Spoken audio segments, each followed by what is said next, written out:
আলজেরিয়ারে বাপ ডাকলাম, ম্যাচটা হারলো। তারপর অস্ট্রিয়ারে বাপ ডাকলাম যে ম্যাচটা জিতমু, এটাও হারলো। শেষে জর্ডান আলজেরিয়ারে বাপ ডাকলাম, ম্যাচটা হারলো। তারপর অস্ট্রিয়ারে বাপ ডাকলাম যে ম্যাচটা জিতমু, এটাও হারলো। শেষে জর্ডানের বাপ পর্যন্ত ডাকলাম, জর্ডানও ম্যাচ জিতা পাইল না। তারপরে একটা নতুন দল আইলো ক্যাপ বার্দে, মনে করলাম ক্যাপ বার্দে ম্যাচটা ঠকাবো, দিয়ে ক্যাপ বার্দেও হারি গেল। তারপরে আইলো একটা মুসলিম দল হিসেবে সাপোর্ট করলাম মিশর, যে আর্জেন্টিনার ঠহাই, এই মিশরও পাইলো না।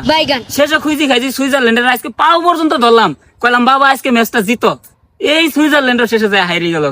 এখন আর কারে বাপ ডাকবো বন্ধু, আর একটা বাপ পাইছি, নতুন বাপ, ইংল্যান্ড। এটাই এবার শেষ বর্ষা, এরই আঙ্গর বাপ দেখা লাগবে।